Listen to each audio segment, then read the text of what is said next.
Essa é uma última série no ano de 2018, que é a série Canções de Natal. Canções de Natal. Nós estamos iniciando, portanto, essa série hoje com o Cântico de Maria. Na verdade, nós temos 5 cânticos em Lucas, capítulos 1 e 2, que foi considerado os últimos dos salmos hebraicos e o primeiro dos hinos cristãos. Nós temos, anterior ao Cântico de Maria que nós leremos hoje, o Cântico de Isabel. Isabel também exclamou a Deus em louvor no versículo 42. E esse cântico ficou chamado, o de Isabel, como beatitude, quando ela diz: bendita és tu entre as mulheres e bendito o fruto do teu ventre, falando a Maria. E depois, a partir do versículo 46, nós temos o Cântico de Maria, que ficou conhecido como Magnificat. Primeiro, é uma expressão que corresponde a engrandece, no latim. Então, esse cântico ficou assim conhecido por causa dessa expressão inicial de Maria: minha alma engrandece. Essa expressão de adoração, de engrandecimento, de exaltação ao nome de Deus, de dizer que Ele é magnífico. Depois, nós temos o cântico de Zacarias, a partir do versículo 67, quando ele adora a Deus pelo nascimento do seu filho João Batista, mas entendendo que João Batista estava inserido numa história maior, que era a história da salvação.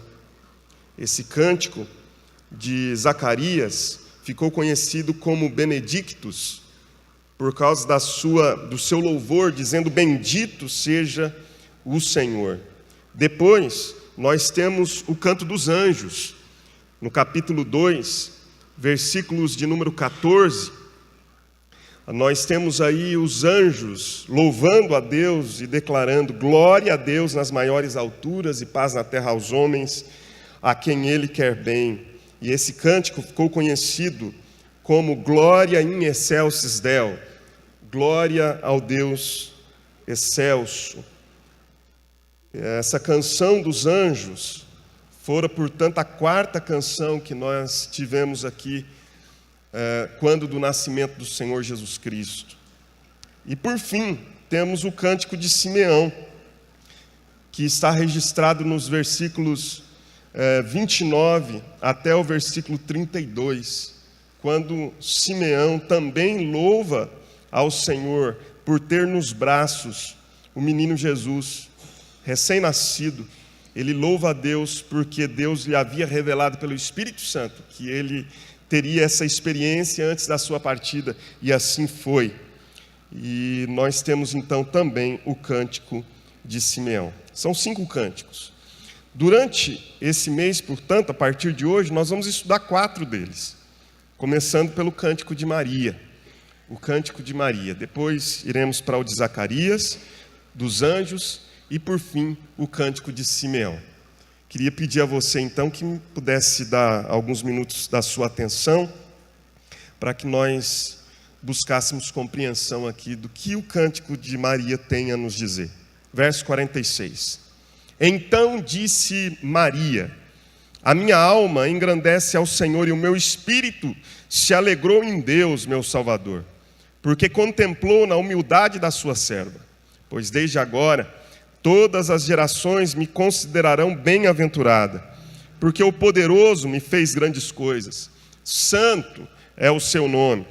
A sua misericórdia vai de geração em geração sobre os que o temem. Agiu com seu braço valorosamente, dispersou os que no coração alimentavam pensamentos soberbos.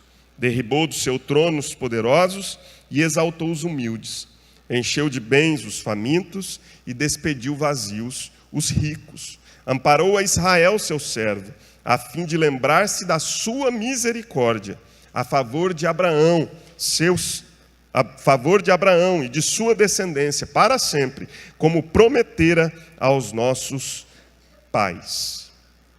Senhor Deus, obrigado por esse texto da Tua Palavra. Nós pedimos agora que o Senhor nos oriente, que o Senhor nos dê a sabedoria necessária para compreendermos as verdades por detrás da Tua palavra, que o Senhor nos dê um sentimento, ó Deus, adequado diante da palavra do Senhor, que todos nós com atenção possamos convergir, ó Deus, nossos olhos, mente, todo o conjunto, Senhor, do nosso ser, para que entendamos aquilo que a Tua palavra tem a nos dizer. Eu peço, ó Deus, que tudo aquilo que atrapalha isso agora seja submetido aos domínios do Espírito Santo, de modo, ó Deus, que o Teu governo se estabeleça aqui no nosso meio nesta manhã. Que o Senhor, ó Deus, traga a nossa mente cativa, as nossas emoções submissas, os nossos sentimentos, ó Deus, sob o total controle do Senhor. E que a Tua palavra, Pai, possa encontrar lugar no nosso coração. Tua palavra é viva, Tua palavra é eficaz, Tua palavra é cortante. A Tua palavra, Senhor, é como um martelo capaz de quebrantar, Senhor, a rocha mais endurecida. Tua palavra é fogo que ilumina, que purifica. Tua palavra é fogo que aquece, que realiza juízo, inclusive. Por isso, nesta manhã, Senhor, nós humildemente nos colocamos diante da Tua palavra. Nós estamos aqui, Senhor, pedindo que esta palavra viva do Senhor fale conosco. Obrigado porque a leitura da palavra já fora feita, Senhor. E essa canção de Maria por si só já edifica, já fortalece, já renova, já restaura a nossa vida. E agora eu peço que o Senhor possa misturar essa palavra santa com essas palavras humanas, ó Deus, que anseiam em ser canal da Tua vontade para a vida desse povo, Senhor. Tu sabes que tudo aquilo que é do meu coração, eu não quero que seja exposto, mas aquilo que está no Teu coração, eu anseio muito que seja falado. Ó Deus, portanto, fala conosco em nome de Jesus e para a glória do Senhor Jesus Cristo. Amém. Como nós vimos, então, o Natal de Jesus é um Natal musical. É um Natal de adoração, de louvor. Os capítulos 1 e 2 mostram claramente que o nascimento do Senhor Jesus Cristo foi envolto, foi permeado por canções, por louvores, por pessoas exaltando a Deus, reconhecendo que o momento mais alto da história havia chegado, reconhecendo que o clímax da história estava presente, eles estavam sendo aqueles que participavam desse roteiro que Deus construiu desde a eternidade, antes da fundação do mundo. Maria especialmente participou da história da redenção, da história da salvação. Nós não podemos negar que Maria foi um instrumento central dentro desse enredo que Deus construiu. E nós não podemos abrir mão de compreender o sentido dessa mulher e do seu filho, sobretudo, para a história da redenção. Por isso, eu gostaria de, nessa manhã, falar um pouco a respeito do Cântico de Maria na perspectiva da adoração, na perspectiva de uma adoradora. E o primeiro ato que eu preciso nessa manhã ter aqui, durante essa reflexão, é exatamente desfazer a ideia equivocada de que Maria pode ser um objeto de adoração. Então, antes de mostrar Maria como um exemplo de adoradora, me permita refletir com você exatamente o contrário disso. Maria, ela passa para a história e deixa um legado de adoração, de adoradora, mas não de recipiente de adoração, não de alvo ou de objeto de adoração. Ao longo da história da igreja, muitos equívocos foram se construindo em torno dessa figura.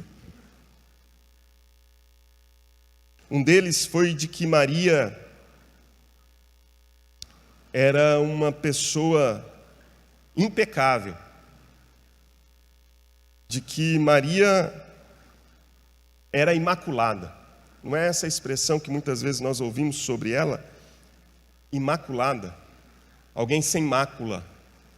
Mas é muito interessante ouvir o que Maria diz a respeito de si mesma. Quando ela declara no seu cântico: a minha alma engrandece ao Senhor e o meu espírito se alegra em Deus, o meu Salvador. Só precisa de um Salvador quem está perdido. Só precisa de um Salvador quem está caído. Só precisa de um Salvador quem pecou. Quem não pecou não precisa de um Salvador. Ela se reconhece pecadora, não imaculada. Dizer que ela não nasceu em pecado e não cometeu pecado na sua trajetória humana é desviar a verdade das Escrituras, é desvirtuar aquilo que a palavra mesmo diz a respeito dela. Ela se declara como alguém carente e necessitada de um Salvador. Então isso é um desvio. Isso é um desvio que se deu já bem tarde, no ano de 1850. Foi na década de 50 do século XIX que nós tivemos esse desvirtuamento, quando um Papa promulga essa doutrina de uma mulher imaculada. Papa Pio IX, ele diz que Maria era imaculada. E esse dogma ficou na tradição recente da Igreja Católica Romana. Mas não foi sempre assim. De fato, ao longo da história da Igreja, Maria teve o seu lugar, mas o seu lugar não foi um lugar de um ser imaculado, porque o único que assim fora o seu próprio Filho Jesus Cristo. Certamente ela não gostaria de ser colocada nessa condição, nessa posição. Um outro equívoco que ao longo da história foi inserido na vida da igreja é a compreensão de que Maria pudesse se tornar mediadora ou até corredentora da salvação cristã. Maria como alguém que tem a função de mediar o nosso relacionamento com Deus. Você certamente já ouviu expressões do tipo assim: peça à mãe que o filho atende. Isso não tem correspondência bíblica. Isso não tem correspondência nas Escrituras. Você, quando olha para a palavra de Deus, percebe uma verdade apenas. E a verdade é de que existe apenas um mediador entre Deus e os homens, e esse mediador é Jesus Cristo, homem. Só Ele tem essa condição de mediar a nossa relação com Deus.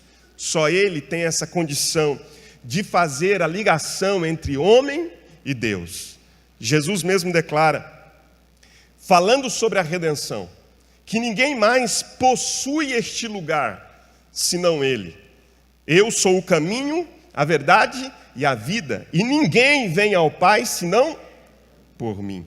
Ou Atos capítulo 4, verso 12, quando a palavra de Deus também afirma que não há outro nome, e nenhum nome há, no qual importa que nós sejamos salvos. Só no nome de Jesus. Só no nome de Jesus. Porque a salvação pertence ao Senhor. A salvação pertence ao Senhor. Um outro equívoco que muitas pessoas às vezes até questionam. Eu recebi esse questionamento outro dia andando na rua. Uma pessoa me encontrou e me fez essa pergunta. Que Maria não teve outros filhos. Portanto, que Maria tinha uma virgindade perpétua. Isso também não tem correspondência bíblica. Aliás, a palavra de Deus dá até o nome dos irmãos de Jesus. Quando nós lemos Mateus capítulo 13, Mateus capítulo 6, lá, aliás, Marcos capítulo 6, lá nós temos o nome dos irmãos de Jesus. Temos Tiago, temos Judas, temos Simão, e como em toda a família, temos um júnior também, José. tinha um José que era irmão de Jesus. José olhou para si e disse: preciso me homenagear, porque afinal de contas vão falar pouco de mim nos evangelhos, e deu ao nome de um dos irmãos de Jesus seu próprio nome, José. Então temos lá, aliás, inclusive o dito de que havia irmãs. Jesus teve irmãos e irmãs. Que ideia é essa, né? Talvez isso esteja atrelado à ideia da mulher imaculada, de que ela também tivesse uma virgindade perpétua. A palavra de Deus, em Hebreus capítulo 13, nos diz que digno de honra entre todos é o matrimônio, bem como o leito sem mácula. Não há, portanto, nenhum demérito em Maria ter se casado com José, ter tido Jesus Cristo como obra do Espírito Santo, portanto virgem, mas depois ter se relacionado, se casado com o seu marido chamado José e vivido uma vida digna, inclusive tendo filhos. Porque digno dentre todos é o matrimônio. Não há nada de demérito nisso. Demérito existiria se Maria tivesse se casado com José e tivesse dito para ele: não me toque. Não é? Mulher se casa e depois diz assim: ó, você não me toque, porque eu sou imaculada. Pelo contrário, a palavra de Deus diz que ela teve filhos e filhas, e graças a Deus por isso. Outros equívocos foram sendo construídos ao longo da história, e talvez o pior deles, e aí atrelado talvez à questão da corredenção de Maria, é que quando ela morreu, ela também ressuscitou. E foi assunta aos céus. Maria como alguém que, como Jesus, ressuscita e é elevada aos céus. A doutrina católica vai dizer que a diferença entre ela e Jesus é que Jesus ressuscitou pelo seu próprio poder e Maria pelo poder de Deus. Também outro equívoco. A Bíblia diz em Atos que Deus o fez ressuscitar. Então, não há nenhuma diferença. O caso é que Maria não ressuscitou. Nós não temos isso na palavra de Deus em lugar nenhum.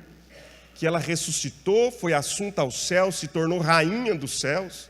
Em lugar nenhum nas Escrituras nós temos isso. Na verdade, isso também é um dogma papal, que nasce na década de 50 do século passado. Então, bem recente. Estamos aí há cerca de 70 anos desse dogma, que foi promulgado pelo Papa Pio XII, quando ele diz que então Maria possuía essa condição de imaculada, portanto também de alguém que havia sido sepultada, mas ressuscitada e assunta aos céus. Posto isso, eu queria então trazer algumas lições a partir desse texto sobre Maria como um exemplo não de recepção de adoração, mas de adoradora. Maria como um exemplo de adoradora. Primeira ideia que eu gostaria que você pudesse entender comigo é exatamente esse: de que Maria não é objeto de adoração, mas ela sabe quem deve receber a adoração. Quem é o objeto da adoração? No culto cristão, quem recebe louvor? Quem recebe a exaltação? Versos 46 e 47. A minha alma engrandece ao Senhor, e o meu espírito se alegra em Deus, o meu Salvador. Quem é o objeto da adoração? Deus é o objeto da adoração. E isso fica muito claro. A quem Maria adora? Ela adora ao Senhor, ao Deus Salvador. E é importante a gente observar quem é esse Deus Salvador para Maria. Ele tem algumas características que estão descritas aqui no texto durante a sua canção. Aliás, irmãos, o que cantamos é um reflexo direto do que cremos. Talvez aí esteja um grande problema da igreja dos nossos dias. Nós cantamos muitas coisas que não refletem, que não estão refletindo a verdade das Escrituras. Nós cantamos muita coisa ruim, e às vezes a nossa alma vai sendo tomada de ideias equivocadas. Maria, ela canta o que crê, e ela canta com convicção. Quem é esse Deus, objeto de adoração? O Deus Salvador. Quem é Ele?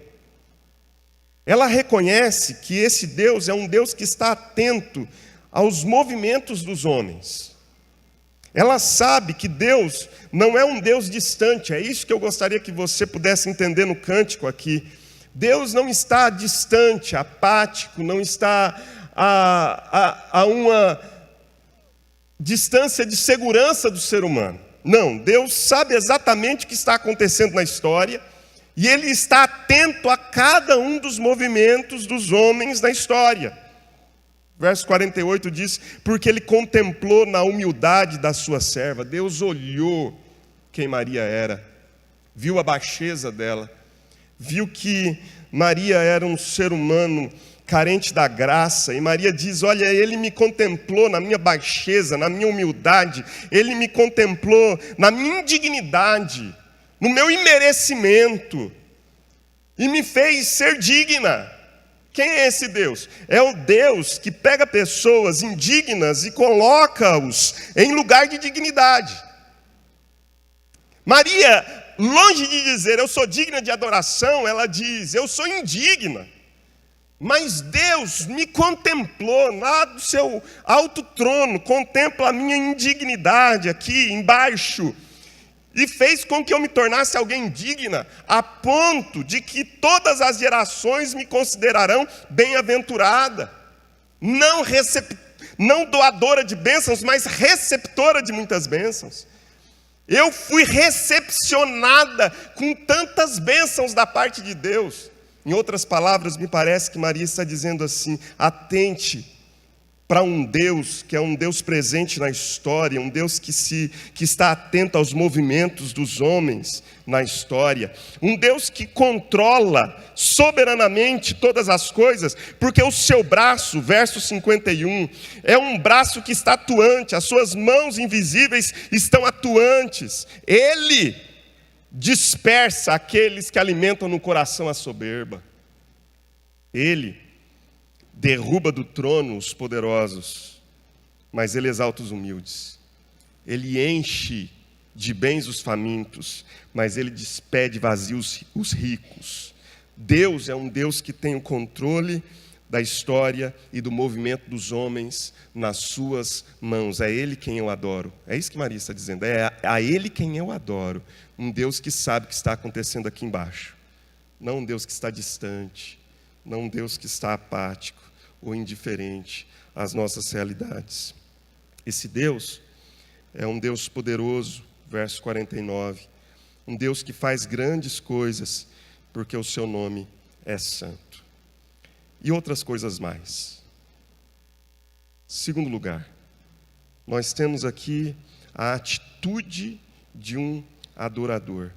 A atitude de um adorador. Ela não apenas nos ensina sobre quem é o objeto da adoração, mas ela nos ensina como adorar a Deus.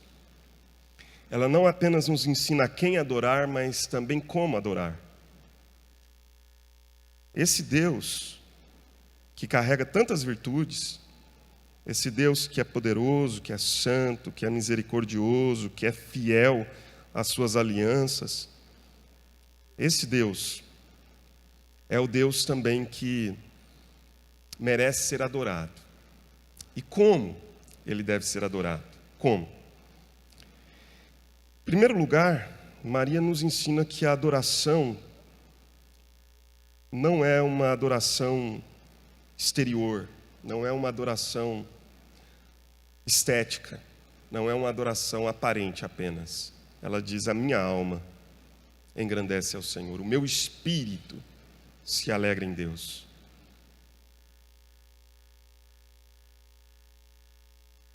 A adoração precisa ser, em primeiro lugar, a atitude do adorador precisa ser, em primeiro lugar, uma atitude interior. Uma atitude interior do coração. Em segundo lugar, precisa ser uma atitude integral. Terceiro lugar, precisa ser uma atitude intensa. E quarto, precisa ser uma atitude humilde. Humilde. Em terceiro e último lugar, Maria nos ensina sobre o motivo da adoração. O motivo da adoração. A razão principal da adoração é a salvação que vem por meio do Emanuel. Ela, portanto, nos ensina, em primeiro lugar, a quem adorar, em segundo lugar, como adorar, mas ela também nos ensina sobre o porquê adorar. Qual que é a razão pela qual nós nos reunimos para adorar a Deus? E a razão principal da adoração é a salvação que vem por meio do Emanuel. Vamos ficar de pé? As canções de Natal têm algo em comum. Todas elas, de alguma maneira, nos falam a respeito de um Deus Salvador. O verso 47, Maria diz: o meu espírito se alegrou em Deus, o meu Salvador. O verso 69, Zacarias diz que Deus nos suscitou plena e poderosa salvação. No verso de número 11 do capítulo 2, os anjos declaram que nasceu na cidade de Davi o Salvador. E ainda, no capítulo de número 2, verso 30, o Simeão declara: os meus olhos já viram a tua salvação. Qual é a principal razão? Qual é o principal motivo da adoração? A salvação. Fomos salvos. Esse é o principal motivo pelo qual adoramos a Deus. Queria que você fechasse os teus olhos e que nós pensássemos nisso. O que Maria nos ensina? Ela nos ensina sobre o exemplo de alguém que adora a Deus. Ela não é objeto de adoração. O legado maior de Maria é o exemplo de alguém que adora a Deus. Adora a Deus no nascimento. Ela adora a Deus no nascimento do Salvador. Mas Maria também era uma daquelas que estava presente na crucificação. Todos fugiram, mas Maria estava ali adorando a Deus no sofrimento, no sofrimento. E quando a igreja é estabelecida, Maria também está presente nas reuniões de oração, que são expressões também de adoradores. É na casa que ela se ajoelha junto com outros irmãos no cenáculo e ora unanimemente ao Senhor. Ela está presente. A tradição da igreja diz que Maria foi com João para Éfeso e viveu no meio da igreja. À luz da palavra de Deus, essa mulher não foi nem antes, nem depois do nascimento do Messias, elevada a um lugar especial, a um trono. Ela simplesmente se misturou à igreja e continuou sendo uma adoradora, nos momentos de alegria, nos momentos de sofrimento. Continuou adorando e exaltando o Deus Salvador, porque ela sabia que precisava desse Deus, como eu e como você. Lutero certa vez disse: vamos nos levantar e vamos aborrecer o diabo cantando um hino. Meu convite a você nessa manhã é: vamos nos levantar e vamos aborrecer o diabo cantando um hino de louvor ao Deus Salvador, ao Deus vivo, ao Deus Redentor, ao Deus Restaurador da nossa história e da nossa existência. Você pode louvar ao Senhor nesse momento?